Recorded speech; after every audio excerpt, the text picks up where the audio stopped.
जय हिंद दोस्तों। उत्तर प्रदेश सरकार की एक योजना है जिसे बोलते हैं यूपी बीसी सखी योजना। ये योजना क्या है, इसके तहत कितनी वैकेंसी अभी निकली हुई है, इसके लिए योग्यता क्या रहने वाली है और इसमें एज कितनी ले रही है, तो इन सब चीज़ों को एक एक करके हम डिटेल में जानेंगे। तो आज का लेक्चर शुरू करते हैं। दोस्तों, लेक्चर को शुरू करने से पहले इस चैनल को सब्सक्राइब जरूर कर लो ताकि तुम्हें नोटिफिकेशन मिलते रहे। देखो, अब देखते हैं इस योजना को। उत्तर प्रदेश बीसी सखी योजना मैंने यहाँ पर नहीं लिखा, तो यूपी उत्तर प्रदेश बीसी मतलब बैंकिंग कॉरेस्पोंडेंस सखी योजना। ये योजना किस मिशन के तहत शुरू करी गई थी? तो उत्तर प्रदेश सरकार का एक मिशन था जिसे बोलते हैं हम Uttar Pradesh state rural livelihood mission. इस मिशन के तहत यूपी बीसी सखी योजना शुरू करी गई थी। इस योजना के साथ दो कंडीशन है। देखो, पहली तो क्या है कि महिलाओं के लिए है, केवल और केवल महिलाओं के लिए। दूसरी, इसमें क्या है, केवल उत्तर प्रदेश के नागरिक ही इस योजना का फ़ायदा उठा सकते हैं, दूसरा कोई नहीं। तो देखो, लास्ट डेट क्या है, 26/8/2023। तो अभी ये फार्म भरे जा रहे हैं, 26 तारीख लास्ट डेट है। जाकर भर लो, बाद में साइट पर दिक्कत होने लगती है ना, साइट खुलती नहीं है, तो अभी जाकर इसे भर लो। जर्नल ओबीसी के लिए इसमें चालान कितना लग रहा है? 0। SC ST किसी भी कैटेगरी की महिला है उसके लिए कोई चालान नहीं है, तो ये 0 मतलब बिल्कुल फ्री है। उम्र कितनी रहने वाली है? 18 से 50, कम से कम 18 साल और ज़्यादा से ज़्यादा 50 साल उम्र का प्रावधान है इसमें। महिलाओं, वे महिला जो 18 साल की हो चुकी हैं या वे महिलाएं जिनकी उम्र 50 साल से कम है, वो इस फार्म को भर सकती हैं। और इसमें थोड़ा सा इनके द्वारा रिजर्वेशन भी दिया गया, उम्र में थोड़ी सी छूट दी गई।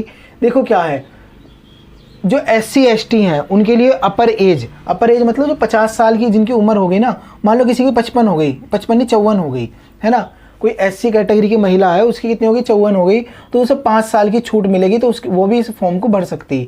लेकिन जो अदर है, जर्नल हो गया, ये केवल 50 साल तक ही भर सकते हैं, इससे ज़्यादा की ये नहीं भर पाने की। लेकिन OBC वालों के लिए 3 साल की छूट दी गई, समझ रहे हो। अगर मान लो कोई 51 साल की महिला है, वो भी इसे भर सकती है क्योंकि अपर एज में 3 साल की छूट मिली हुई है।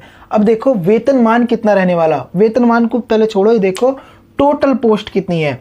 तो 1544 टोटल पोस्ट है केवल महिलाओं के लिए, ये याद रखियो। वेतन 10,001 से 12,000 के बीच में रहेगा। योग्यता देखो, कम से कम 10th पास तो हो, कम से कम 10वां पास करा हो। और सेकंड जो मेन वो है कंडीशन, वो क्या है? रेजिडेंट सेम ग्राम पंचायत। जिस भी ग्राम पंचायत से तुम इसे क्या कर रहे हो, अप्लाई कर रहे हो, तुम उस ग्राम पंचायत के निवासी होने चाहिए। ये नहीं कि तुम किसी और ग्राम पंचायत के और किसी और ग्राम पंचायत से तुमने इसे अप्लाई कर दिया, तो ऐसा नहीं चलने वाला। सेम ग्राम पंचायत से होनी चाहिए, वरना तो ये फॉर्म तुम्हारा कैंसिल हो जाएगा। अब देखो, इसके तहत काम क्या होता। जो महिलाएं होती हैं, ये इसमें यूपी बीसी सखी योजना के तहत काम क्या करती? कार्य है बीसी सखी योजना जो है, ये RBI द्वारा विभिन्न बैंकों के अंतर्गत माइक्रो ATM के माध्यम से बैंकिंग सेवाएं देने के लिए शुरू करी गई थी। अब देखो, मेन ये तो भारी भाषा हो गई, थोड़ी सी इजी भाषा में समझो। आर्थिक लेन देन, जमा करना, निकालना और खाता खोलना, तो ये सारे काम इसमें होते हैं जो बीसी सखी करती। तुमने देखा होगा गाँव में BC बना दिए गए थे, देखे थे ना भाई, हर गांव में एक ब्रांच होती है, जैसा उसकी पंजाब की, स्टेट की। तो वो क्या करते हैं, खाता भी खोलते और वो पैसे भी तुम्हें जमा भी करते, तुम्हारे पैसे निकाल के भी देते। तो वही सेम कंडीशन यहाँ पे है कि वे क्या कर सकती है, जो बीसी सखी योजना के तहत जो भर्ती होंगी महिलाएं, वो आर्थिक लेन देन, जमा निकासी या खाता खोल सकती हैं। केवल इतना काम है उनका। अब ये तुम फॉर्म फिल कैसे कर सकते हो? तो अपने मोबाइल, जो तुम्हारा एंड्रॉयड फ़ोन है, इसमें प्ले स्टोर पर जाओ, वहाँ पर डालो यूपी बीसी सखी। क्या डालोगे? यूपी बीसी सखी, ये डालो प्ले स्टोर पे। और मैं उसका एक फ़ोटो लगा दूंगा, उस पर देख सकते हो तुम। केवल अगर वैसा ही आता उसे इंस्टॉल करो, उसके बाद उसमें जो कंडीशन दी गई उन्हें फॉलो करो और इसे फॉर्म को फिल कर लो। लेकिन ये सभी ग्राम पंचायतों के लिए नहीं है।